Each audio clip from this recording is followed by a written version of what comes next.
Good morning student. अपना home science हम लोग अपना होम साइंस में आज पढ़ेंगे गुड न्यूट्रिशन, सुपोषण, मल न्यूट्रिशन, कुपोषण, सुपोषण।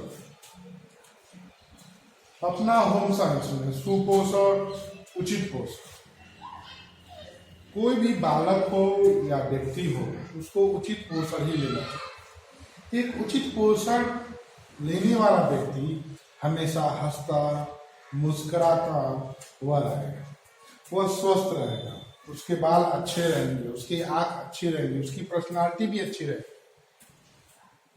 यानी उसको उचित पोषण ही लेना चाहिए। सुपोषण का क्या अर्थ होता है? सुपोषण उचित पोषण ही कहा जाता है। पोषण की वह स्थिति होती है जिसमें व्यक्ति शारीरिक, मानसिक, सामाजिक, आध्यात्मिक रूप से स्वस्थ रहता है। उसमें हर तरीके से वो व्यक्ति स्वस्थ रहता है, चाहे वो सामाजिक हो, चाहे वो मानसिक हो, चाहे वो किसी भी प्रकार का, वो स्वस्थ रहता है, उचित पोषण लेता है। हमेशा वो 10 लोगों के बीच में भी रहेगा तो स्वस्थ रहेगा, अच्छी बातें करेगा, उसके मन में कभी भी गलत बातें नहीं आएगी। इसलिए हमेशा उचित पोषण लेना चाहिए। किसी ने कहा है कि उचित पोषण यह वह स्थिति है जिसमें भोजन में सभी पौष्टिक तत्व व्यक्ति की उम्र, लिंग, अवस्था, शारीरिक एवं मानसिक कार्य क्षमता तथा अन्य आवश्यकताओं के अनुकूल रहते हैं। वे सुपोषण कहलाते हैं। समझ में आई बात? भोजन में सभी पौष्टिक तत्व व्यक्ति की उम्र, लिंग, अवस्था, शारीरिक, मानसिक, कार्य क्षमता तथा अन्य आवश्यकता के अनुकूल रहते हैं। वो भोजन कैसा करता है, वो व्यक्ति कैसा है, उसकी एज क्या है, वैसे ही आपको भोजन जो है करना चाहिए। संतुलित आहार के सेवन से व्यक्ति का स्वास्थ्य उत्तम रहता है। संतुलित आहार जब वो व्यक्ति लेगा, उसका शरीर कैसा रहेगा? स्वस्थ रहेगा। शरीर कैसा रहेगा? स्वस्थ रहेगा। आपको इस बात को ध्यान रखना।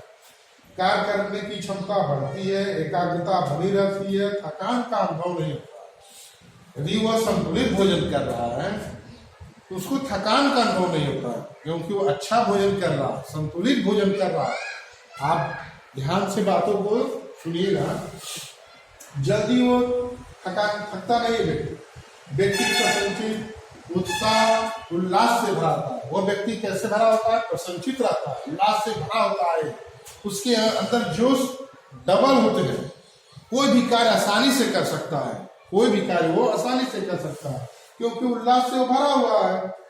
उसकी हड्डियां स्वस्थ एवं मजबूत होती हैं। उसकी हड्डियां कैसी होती हैं बेटा? स्वस्थ और मजबूत होती है। इसलिए तो उल्लास में रहता है, खुलता है, फांकता है, ये काम कर देंगे, वो काम कर देंगे। जैसे आप अपना होम साइंस, ये मैं क्या हूँ, सुबह जो है आता हूँ उल्लास के साथ भरा हूँ, पढ़ा रहा हूँ आपको, मैं भोजन करके आ रहा हूँ, मेरे अंदर उत्साह भरा हुआ है, आज मुझे ये पढ़ाना है, आज मैं बच्चों को पढ़ाऊंगा ही, उल्लास से भरा हुआ है मन। हड्डियां मजबूत रहती हैं उनसे। एक पॉइंट को आप नोट भी करते चलिए। मैं बहुत धीरे धीरे इसको बोल रहा हूँ, डिफिनेशन जो हमारी है, चाहे तो आप जो है नोट करते रहिए और अपना कॉपी को जो है बनाते रहिए। क्या करना है? उसकी हड्डियां स्वस्थ और मजबूत होती है, शारीरिक रचना सुडौल एवं सुसंगठित होता है, उसकी शरीर की बनावट सुडौल और संगठित होता है। जो व्यक्ति स्वस्थ होता है, जिसकी आंखें चमक रही हो, पोषण युक्त हो, भोजन संतुलित युक्त भोजन कर रहा हो, उसकी हड्डियां क्या होती है? मजबूत होती है, उसकी पार्टी सुडौल होती है, दूर से ही जो है चमक उसके अंदर दिखाई दे रहा है। शरीर की लंबाई तथा भार बहुमुखी प्रतिभा का धनी होता है। इस प्रकार उसके, ये तो उसकी परिभाषा होगी। लक्षण क्या है उसके? गुड न्यूट्रिशन, सुपोषण के लक्षण क्या है? त्वचा का सुंदर, उसकी त्वचा कैसी होगी? सुंदर होगी। बाल कैसे होंगे? लंबे और चमकीले होंगे। बाल उसके कैसे होंगे? लंबे और चमकीले होंगे। दांत और मसूड़े स्वस्थ होना, उसके दांत और मसूड़े क्या होंगे?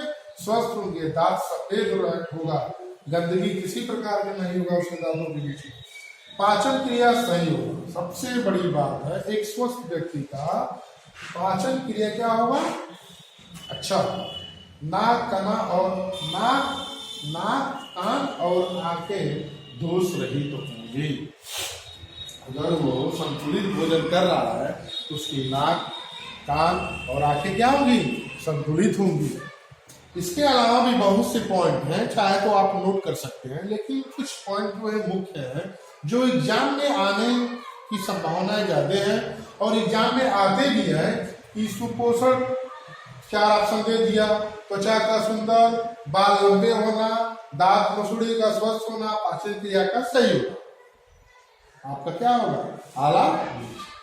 तो सुपोषण के कुछ अच्छे पॉइंट जो मेरे पास हैं, हमने उसको नोट करा के आपको समझाया। चाहे तो आप नोट डाउन भी कर सकते हैं। इसके अलावा भी हम कुछ और अलग से पॉइंट आपको बता देंगे। टोटल आपके पास 10 पॉइंट, 12 पॉइंट, 13 पॉइंट हो जाएंगे। उसमें से चाहे तो आप नोट कर सकते हैं। इसके बाद कुपोषण, इसमें न्यूट्रिशन की कमी होती है। इसमें क्या होगा बेटा? न्यूट्रिशन की कमी होगी। लंबाई और वजन में कमी होगी। शरीर का वजन 10% जो है कम हो जाएगा। 20% से अधिक होना हो गया तो भी नुकसान है। 10% से कम हुआ तो भी नुकसान है। यानी अधिक जो है व्यक्ति का अधिक मोटा होना, दुबला होना भी पोषण में आता है। शरीर का वजन 10% कम होना, 20% वजन अधिक हो जाना, वो मोटापा में होता है। मोटापा का यानी अधिक भी होना, कम भी होना, इसमें आएगा कुपोषण में आएगा। यानी उस व्यक्ति में कुपोषण की कमी किसके कारण हो रही है? न्यूट्रिशन के कारण। किसके कारण? न्यूट्रिशन के कारण। अब उसके लक्षण क्या है? लंबाई और वजन में कमी होना। बच्चा क्या है? उसकी लंबाई भी और वजन बढ़ नहीं रहा है। वो बालक लंबा नहीं हो रहा है। किसकी कमी है? न्यूट्रिशन की कमी है। शरीर का वजन 10% कम होना अति भार कहलाएगा। 20% अधिक होना मोटापा कहलाएगा। यानी व्यक्ति का मोटा होना या दुबला होना वो पोषण ही के अंतर्गत आता है। अब ये कारण क्या है कि उस व्यक्ति की लंबाई, उस व्यक्ति का वजन कम होता है। कारण क्या है? उसका कारण हो सकता है वो गरीब हो। कारण क्या हो सकता है? वो गरीबी है। वो गरीबी के कारण उसको पूर्ण रूप से पोषण नहीं मिल पा रहा। उस गरीबी के कारण वो संतुलित आहार नहीं कर पाता है। दूसरा कारण जनसंख्या वृद्धि। सबसे बड़ा कारण है जनसंख्या वृद्धि। जनसंख्या वृद्धि के कारण जो है उसके कुपोषण के लक्षण दिखाई देते हैं। दूसरा है शिक्षा का अभाव होना। उसको ज्ञान नहीं है उस बालक को, कैसे भोजन करना चाहिए, कैसे हमें रहना चाहिए, क्या चीज गंदा है, क्या चीज सही है। शिक्षा का अभाव होना। बेरोजगारी होना। उस गार्जियन के पास पैसे नहीं है, उस गार्जियन के पास कोई काम नहीं है, वो किसके पास जाए? उसके पास 2 पैसे आज रहते हैं तो आज वो अपने बच्चे को अच्छा कपड़ा, अच्छा भोजन देता, उसके बच्चे अच्छे रहते हैं, स्वस्थ रहते हैं। वो भी संतुलित भोजन, वो भी स्कूल में जाता, उनका बालक पढ़ता लिखता, उसको भी पता होता कि संतुलित भोजन क्या है। लेकिन आज उसको पता नहीं है। आज उसकी गरीबी, आज उसकी बेरोजगारी, जनसंख्या वृद्धि, शिक्षा, इसके अलावा कई कारण हैं जो कुपोषण के लक्षण बताते हैं। आपको बता दें कि कुपोषण से होने वाली बीमारियां बहुत हैं। कुपोषण से होने वाली बीमारियां भी बहुत हैं जो हम इसके आगे पढ़ेंगे। लेकिन आज अपना होम साइंस में आप YouTube पर अपना होम साइंस मऊ डालेंगे तो टीजीटी की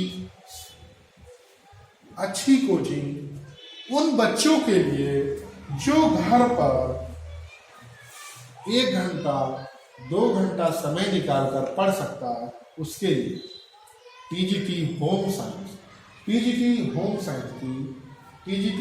होम साइंस की सबसे कहा जाए सरल भाषा में, अपनी भाषा में, अपनी मातृभाषा में हम इसको बता रहे हैं। चाहे तो आज के समय में टीजीटी होम साइंस में बालक वर्ग भी है, बालिका वर्ग भी है, दोनों बच्चे पढ़ सकते हैं। इसीलिए आपके पास समय नहीं है, जब समय मिले आप जो है अपना होम साइंस मऊ यूट्यूब पर डालिए, आपके पास नोट्स आएंगे, आप सभी नोट्स को धीरे धीरे।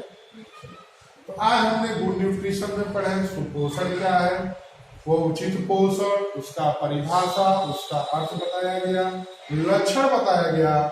लक्षण में क्या है, त्वचा का सुंदर होना, बाल लंबे चमकीले घने होना, दांत और मसूड़े का स्वस्थ होना, पाचन क्रिया का सही होना, नाक कान और आंख दोष रहित होना, यानी आपके अंदर किसी प्रकार की कोई बीमारियां नहीं है, तो आप क्या है, एक स्वस्थ व्यक्ति है।